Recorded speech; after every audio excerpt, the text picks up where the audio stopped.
یہ دعا مانگی تھی حضرت موسیٰ علیہ السلام کا جن جادوگروں سے مقابلہ ہوا تھا ان جادوگروں نے مانگی تھی.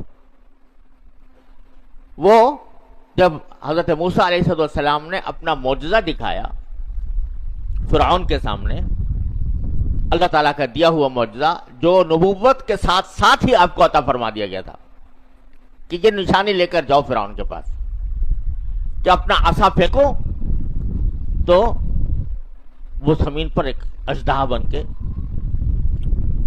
سانپ بن کے چلتا ہوا نظر آئے گا.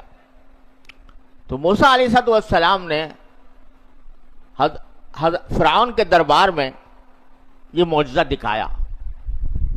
اب فرعون جو تھا وہ خدائی کا دعوے دار، یعنی یہ کہتا تھا کہ میں خدا ہوں. الیس لی ملک مصر وہذہ الانہار تجری من تحتی افلا تبصرون، کہ یہ دیکھا نہیں تم نے کہ مصر کی ساری سلطنت میرے پاس ہے اور یہ دریا میرے نیچے سے بہہ رہے ہیں. ارے نظر نہیں آ رہا تمہیں؟ اتنی بڑی ہی بات ہے کہ میں مالک ہوں اس سب کا. اتنا خدائی کا دعوے دار. اس کے دربار میں موسیٰ علیہ السلام پہنچ گئے اور نرمی سے بات کی. اللہ تعالیٰ نے فرمایا تھا قولا لہ قولا لینا، بات نرم کرنا. نرمی سے بات کی، اللہ تعالیٰ کی طرف متوجہ کیا. پہلے تو مانتا ہی نہیں تھا کہ کوئی میرے سوا بھی کوئی خدا ہو سکتا. تو حضرت موسیٰ نے کہا کہ اگر میں کوئی تمہیں اللہ تعالیٰ کی طرف سے نشانی دکھا دوں؟ ہاں دکھاؤ. تو حضرت موسیٰ علیہ السلام نے عصا پھینکا، وہ جناب سانپ بن گیا، بن کے بڑھنے لگا فرعون کی طرف. بڑی بڑی روایتیں اس میں ہیں اسرائیلی کہ کس طرح ہوا اور کس طرح اس کو بھاگ گیا، وہ پیچھے ہٹا اور کس طرح ڈر گیا وغیرہ وغیرہ. تو اس نے کہا اچھا یہ تو تم جادو دکھا رہے ہو. اچھا ایک طرف تو آپ ذرا یہ دیکھیے کہ موسیٰ علیہ السلام فرعون کے پاس جاتے ہیں. فرعون اتنی بڑی سلطنت کا مالک، وہ اس کے پاس جاتے ہیں تو صرف اتنی بات کہتے ہیں نا کہ بھئی اللہ کو مان لو اور ساتھ میں بنی اسرائیل کو میرے ساتھ بھیج دو. لیکن اس نے اتنی اہمیت دی کہ اچھا یہ اگر یہ جو معجزہ دکھا رہے ہیں یہ اگر دوسروں تک پہنچ گیا تو وہ بھی میرے دین سے مرتد ہو جائیں گے. لہذا اس نے کہا کہ اچھا میں جادوگروں کو جمع کرتا ہوں، تمہارا مقابلہ ہوگا جادوگروں سے. جو بھی اللہ تعالیٰ کے کرنے کی کیا بات، ورنہ یہ کہہ دیتا ہوں میں تمہیں اہمیت ہی نہیں دیتا، جاؤ بھاگو. لیکن کچھ رعب اللہ نے اس کے دل پہ ایسا طاری کر دیا کہ بھئی اس کا کچھ مقابلہ کرنا ضروری ہے، ورنہ تو پتہ نہیں کیا کرے گا یہ. ورنہ ایک بادشاہ کے دربار میں ایک شخص جاتا ہے، وہ سانپ بنا دیتا ہے اس کو لاٹھی کو، تو وہ کیا اس کو اہمیت دے گا؟ جاؤ چلو دکھا دیا تم نے جو کچھ دکھانا تھا. وہ کہتا ہے نہیں میں تمہیں ہرا کر رہوں گا، کیونکہ اگر میں نے تمہیں نہ ہرایا تو میرا تخت جا رہا ہے، میری بادشاہت ختم ہو رہی ہے. لہذا اس نے جمع کر لیا دوسرے جادوگروں کو. سارے ملک سے بڑے بڑے جادوگر جمع ہوئے. جمع ہو کے کہہ رہے ہیں کہ اِنَّ لَنَا لَأَجْرًا إِن كُنَّا نَحْنُ الْغَالِبِينَ. فرعون سے کہہ رہے ہیں کہ جی ہم تو اب آ گئے ہیں اور مظاہرہ کریں گے اپنے جادو کا، اور اگر ہم موسیٰ کے اوپر غالب آ گئے تو ہمیں کچھ اجرت بھی ملے گی، کچھ اجرت ملے گی. دھیان اجرت کی طرف ہے، اجرت ملے گی. فرعون کہتا ہے کہ نعم وَإِنَّكُمْ لَمِنَ الْمُقَرَّبِينَ، ہاں اجرت بھی ملے گی اور میرا قرب بھی حاصل ہوگا، میں تمہیں اپنا مقرب بنا لوں گا. تو بڑی اچھی بات ہے. اب جب مقابلہ ہوا تو انہوں نے ایسا سحر طاری کیا، جاؤ بسحر عظیم واسترہبوہم، قرآن کہتا ہے لوگوں پر ایک رعب طاری کر دیا. وہ لاٹھیاں لے کر آئے، رسیاں لے کر آئے، اور اس میں ایک دم سے دیکھا لوگوں نے کہ سانپ بن رہے ہیں، چل رہے ہیں. اب سارا اسٹیڈیم بھرا ہوا ہے لوگوں سے، دیکھنے والوں سے، تماشائیوں سے، وہ سب جمع ہیں، اس تماشا دیکھ رہے ہیں، اور یہ سارا مجمع جمع ہے، اور انہوں نے وہ رسیاں اور لاٹھیاں ڈالی، سانپ بن گئی. سب لوگ نظارہ دیکھ رہے ہیں کہ یخیل الیہم انہا تسعی، سب یہ چل رہی ہیں. تو وسترہبوہم قرآن کہتا ہے کہ رعب طاری کر دیا سب پہ. یہاں تک کہ موسیٰ علیہ السلام کے بارے میں بھی فرماتے ہیں کہ فَأَوْجَسَ فِي نَفْسِهِ خِیفَةً موسیٰ، موسیٰ نے بھی دل میں کچھ خوف سا آنے لگا، بھئی اتنا بڑا مجمع ہے اور جادوگر ہیں، اور یہ میرے پاس تو کچھ بھی نہیں ہے، میرے پاس تو جادو بھی نہیں ہے، مجھے کچھ جادو کا توڑ کرنا بھی نہیں آتا، تو یہ سب ساری دنیا دیکھ رہی ہے. تو کہتے ہیں ہم نے کہا کہ لا تخف انک انت الاعلی، ڈرو نہیں، تم ہی سربلند ہوگے، اور جو کچھ تمہارے پاس ہے، تمہارے پاس تو ایک عصا ہے نا، بس اسی کو ڈال دو.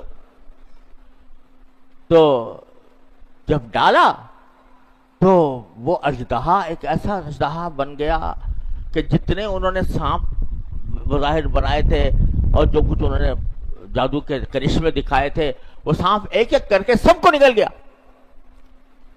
سب کو نکل گیا. فَإِذَا هِيَ تَلْقَفُ مَا يَأْفِكُونَ، اور فَغُلِبُوا هُنَالِكَ وَانقَلَبُوا صَاغِرِينَ. بس دیکھا کہ سارا جو جادو بنایا گیا تھا سارے بڑے میدان کے اندر وہ راکھ ہو گیا، اور کھانا اس نے اژدہا نے سب کو کھا لیا، میدان صاف، بس موسیٰ علیہ السلام کا اژدہا موجود اور باقی سب غائب، کھا لیے گئے. جب ایک طرف تو کھلی شکست ہو گئی ان جادوگروں کو، تو کیا ہوا؟ فغلبوا ہنالک وانقلبوا صاغرین، اور وہ ذلیل ہو کر پیچھے ہٹے. لیکن ذلیل ہو کر پیچھے ہٹتے ہوئے بھی یقین ہو گیا دل کو، ایمان داخل ہو گیا کہ یہ جو کچھ موسیٰ علیہ السلام لے کر آئے ہیں یہ جادو وادو کچھ نہیں ہے، جادو کا اس سے کوئی تعلق نہیں. وہ تو جادوگر تھے، جادو کے فنکار تھے، وہ جانتے تھے کہ جادو کیا ہوتا ہے. تو ان کو یقین آ گیا کہ اب یہ جادو وادو نہیں ہے، یہ تو کہیں کچھ اور ہی بات ہے، یہ اللہ کے صحیح بندے ہیں، اللہ کا صحیح پیغام لے کر آئے، پیغمبر ہیں. تو ان موسیٰ علیہ السلام کے اس معجزے کی وجہ سے تو کیا ہوا کہ سجدے میں گر پڑے سب.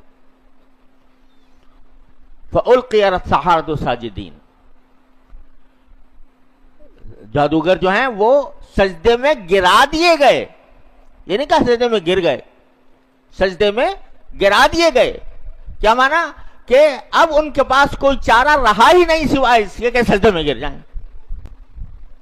جو نظارہ انہوں نے دیکھا، اس نظارے کو دیکھنے کے بعد ایمان اتنا گہرا ان کے دل میں پیدا ہوا کہ اس کے سوا کچھ اور سمجھ میں ہی نہیں آیا کہ سوائے کہ وہ سجدے میں گر جائے. فَأُلْقِيَ السَّحَرَةُ سَاجِدِينَ، اور کیا کریں؟ قَالُوا آمَنَّا بِرَبِّ الْعَالَمِينَ. تو کہا کہ اب ہم ایمان لے آئے، بس رب العالمین. وہ سمجھا فرعون کہ مجھے کہہ رہے ہیں رب العالمین، کیونکہ وہ خود اپنے خدائی کا دعوے دار تھا. تو اس نے کہا بھی میرے تابع دار ہیں سب یہ جادوگر، تو آمنا برب العالمین، ہم رب العالمین پر ایمان لے آئے، یعنی مجھ پر ایمان لے آئے. تو انہوں نے وضاحت کر دی کہ نہیں، رب موسیٰ و ہارون، تو ہم تو موسیٰ اور ہارون کے پروردگار پر ایمان لائے، اللہ پر نہیں، یہ تم پر نہیں. اب اس کی آنکھیں پھٹی کی پھٹی رہ گئی فرعون کی کہ جن کو میں نے بلایا تھا، جن کو شکست دینے کے لیے بلایا تھا، وہ خود